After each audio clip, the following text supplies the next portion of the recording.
বসল পাটে, সূর্যই বসল পাটে, আধার আসে আল্লাহ মিলে হয়ে হারা, অভাগিনী কেঁদে সারা।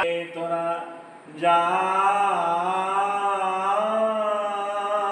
রে মার কাছে।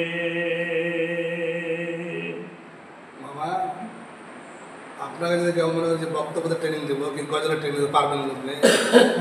সবাই পারবে না, খুব করুণ সুর আপনার। আলহামদুলিল্লাহ, আলহামদুলিল্লাহ, খুব সুন্দর হয়েছে।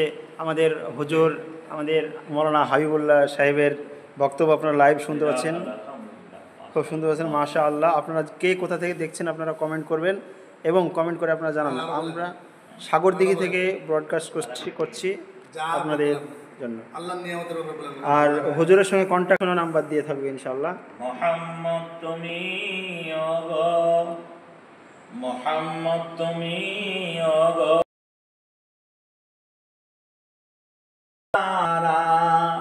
এসেছিলে তুমি ওগো, এসেছিলে তুমি ওগো, সেই নিশিরাতে মুখেতে খোদার বাণী, কোরআন নিয়ে হাতে, তব শুভ গমনে সকলেরই বাজে, মুখেতে তহিদের বাণী, সব হৃদয়ে বাজে, তোমারই আলোক দানে আলোকিত সারা, তোমারই মধুর টানে দিল পাড়া পাড়া। ওগো নবী দো জাহান, ওগো নবী দো জাহান, তুমি দয়া করে সাফায়াত করিও, তুমি সাথে নিও মোরে, রোজা সরে যাবে লোক, হবে সর্বহারা, দয়া করে ওগো নবী দিও গো সাহারা, রোজা সরে যাবে লোক, হবে সর্বহারা, দয়া করে ওগো নবী দিও গো সাহারা। মুহাম্মদ তুমি ওগো খোদার পেয়ারা, আমিনা মায়ের তুমি নয়নের তারা। মাশাআল্লাহ, আলহামদুলিল্লাহ, আলহামদুলিল্লাহ। আল্লাহ নবী তাইফের গজলগুলো পূর্ণ হলো, এই গজলগুলো পূর্ণ হলো। ওটা তাইফের ঘটনা আপনি বলে সব কানে গো, এটা বলেন, একদম বলেন নি। আরেকটা বলছো কথা বলেন, সালাম, সব আলাদাই ধাঁচ। একটা বলি, আজিমের থেকে ভালো লাগছে আমার, আজিমের থেকে ভালো লাগছে, ওরাও ভালো লাগে তো আপনার আরো মানে আপনার লাগে জালসা জালসা সব জায়গাতে যায়, পুরা জালসার ঢং, বড় জালসা মাহফিলের। আলহামদুলিল্লাহ, আলহামদুলিল্লাহ, হুজুর আমাদেরকে খুব সুন্দর গজল শোনালেন এবং তিনি আরও গজল শোনাবেন আমাদেরকে। আমরা অপেক্ষায় আছি, বক্তব্য শোনাবেন ইনশাল্লাহ। যেনারা লাইন আছেন, লাইনে থাকেন, ইনশাল্লাহ শুনতে পাবেন। আমাদের মৌলানা হাবিবুল্লাহ, প্রিয় হুজুর হাবিবুল্লাহ নওয়াব মুসলিম বেলালী সাহেব, তিনি আসাম, ত্রিপুরা, বাংলাদেশ সহ সমস্ত জায়গায় কিন্তু গিয়ে থাকেন এবং তিনি আলোড়ন সৃষ্টিকারী একজন বক্তা। মনে বড় আশারে ছিল যাব মদিনায়, মনে বড় আশারে ছিল যাব মদিনায়, সালাম আমি করব গিয়া, সালাম আমি করব গিয়া, নবীজির রওজায়, মনে বড় আশারে ছিল যাব মদিনায়, আশায় আছে সম্বল নাই, নাই রে আমার করি, পাখি হলে উড়ে যেতাম ডানাতে ভর করি, আশায় আছে সম্বল নাই করি, পাখি হলে উড়ে যেতাম ডানাতে ভর করি, আমার আশা আছে সম্বল নাই,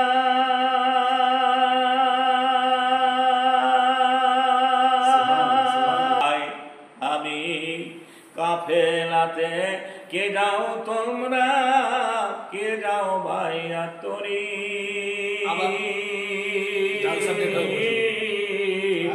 আমার সালাম পৌঁছে দিও নবীজির রওজায়, আমার সালাম পৌঁছে দিও আমার নবীজির রওজায়। মনে বড় আশারে ছিল রাসূল যাব মদিনায়। আলহামদুলিল্লাহ আলহামদুলিল্লাহ ওই মাশাআল্লাহ করেন না, তাইফের ঘটনা বলে আলহামদুলিল্লাহ আলহামদুলিল্লাহ। আল্লাহর নবী তাইফের কাছে বলছিলেন যে একটা ঘটনা, কি বলবে? হ্যাঁ, হঠাৎ মনে থাকে না, মেলা জানা আছে। আজ গজলই চোরক দেখো না, আর একটা অনেক রাসূল সম্পর্কে ভালো বক্তব্য বেশি জানা আছে, বলবো না বক্তব্য জানা না। অনেক সুন্দর সুন্দর গজল আমাদেরকে শোনাচ্ছেন আমাদের আলকামা পিতামাতার ঘটনা জানা না। ইতিমধ্যে একটা আমরা শুনলাম, তারপরে আরো শোনাচ্ছেন। আল্লাহর নবী চলে যাওয়ার পরে প্রথম খলিফা হলেন হযরত আবু বকর। আবু বকর সিদ্দিককে একটা দায়িত্ব দেওয়া হলো, দিনের বেলায় তিনি রাজ সিংহাসনে বসে থাকতেন। বন্ধুরে আমার, ভাইরা আমার, এই রাত্রি বেলায় তিনি গভীর রাতে বেরিয়ে যেতেন।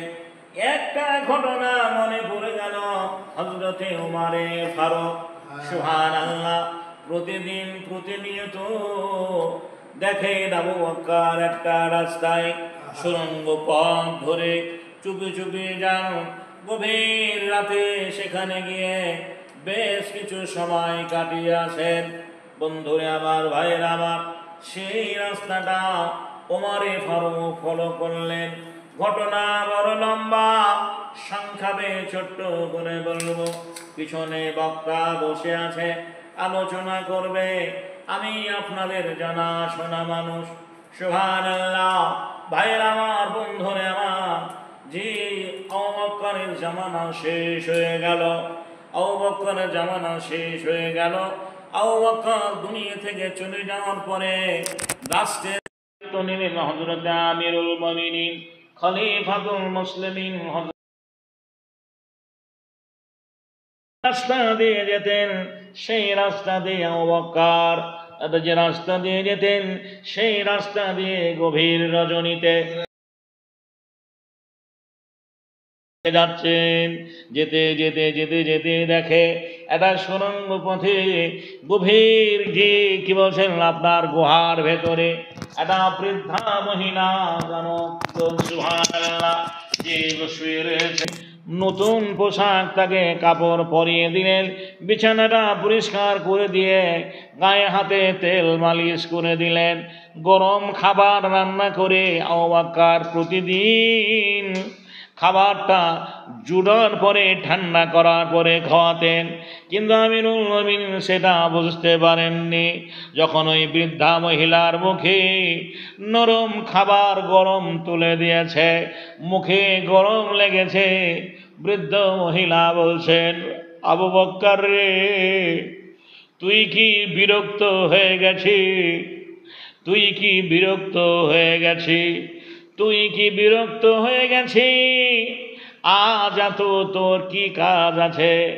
প্রতিদিন খাবার রান্না করার পরে গরম খাবার ঠান্ডা করার পরে আমাকে খাওয়াতে, আজ এত গরম খাবার আমার মুখে সহ্য হয় না। ওমর এই কাজটা বুঝতে পারেননি যে আবু বকর সিদ্দিক খাবারটাকে গরম করার পরে ঠান্ডা করে খাওয়াতেন। ওমরের চোখ দিয়ে টস করে পানি গড়িয়ে এলো। বলছেন, বুড়িমা, আমি যে প্রতিদিন প্রতিনিয়ত যে তোমার সেবায় নিয়োজিত ছিল, আজ সে বেঁচে নেই, আমি হতভাগা। আবু বকর দুনিয়া থেকে চলে গেছে, আমি অন্য একজন, আমি ওমর। বলছেন, কে ওমর? আমি তো আবু বকর মনে করছি। ওমরের চোখ দিয়ে টস টস করে পানি গড়িয়ে এলো। বুড়িমা একদিন আমি গভীর রজনীতে আবু বকরের রাস্তা দিয়ে আসতে দেখে আমি তার পথটা ফলো করলাম।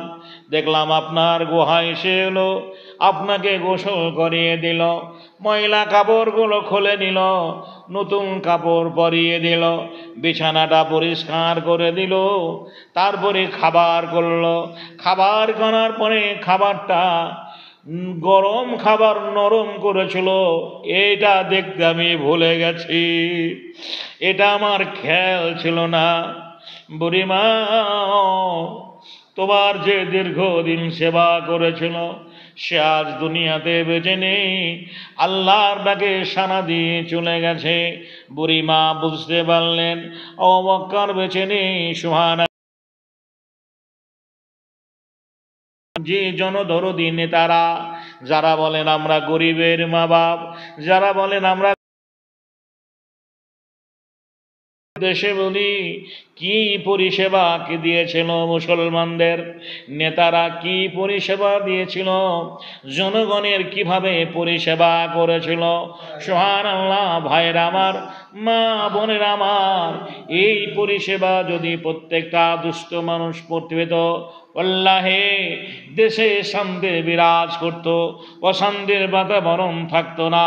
কিন্তু আজকের নেতারা পরের টাকা মেরে কি করে খাবো, রাস্তায় এত টাকা স্কিম এসছে, সেই টাকাটা লুটতারাজ কি করে করবো। দেখছেন না আজকে বর্ষাকালে কত রাস্তা খালখন্দ, এমন রাস্তায় মনে হচ্ছে ধান পোতানো হবে, চাষ করা হবে, যে গর্ত পানি জমে আছে, অথচ নেতার বাদিতে দেবেন ঝিকঝাক, একবারে মার্বেল মোজাইকে ঝিকঝাক।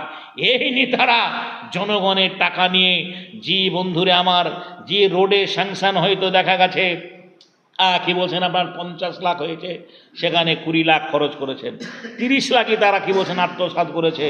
এই হচ্ছে দেশের পরিস্থিতি। সুবহানাল্লাহ। কোন ঘটনাটা বলবো আপনাদের সামনে, আর একটা পয়েন্ট মনে পড়ে গেল।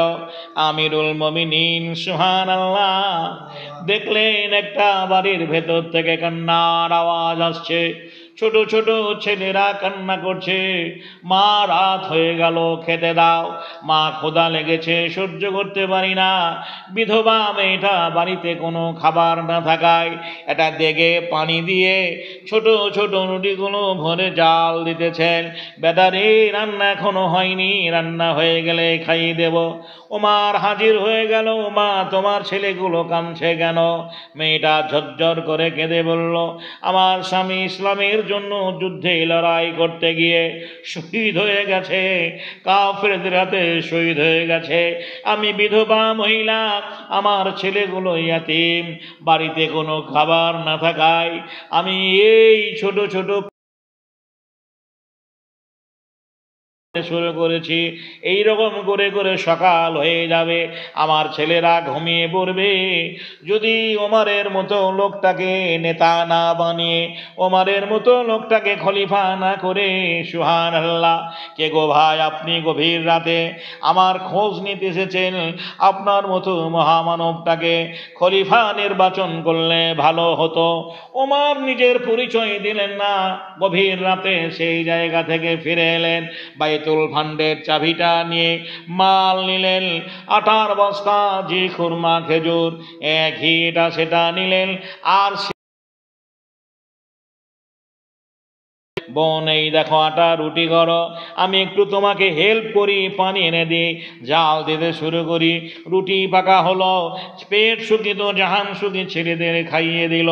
ওমর বললেন, মা কালকে পার্লামেন্টের দরজায় তুমি যাবে, আমি ওমরকে গিয়ে বলবো তোমার জন্য যেন বিধবা ভাতার ব্যবস্থা করে দেয়।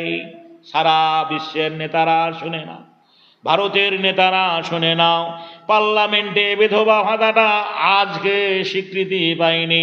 1400 বছরের ইসলাম বন্ধুরে আমার, এ বিধবা ভাতা, বার্ধক্য ভাতা, এটা বিল পাস করে গেছে।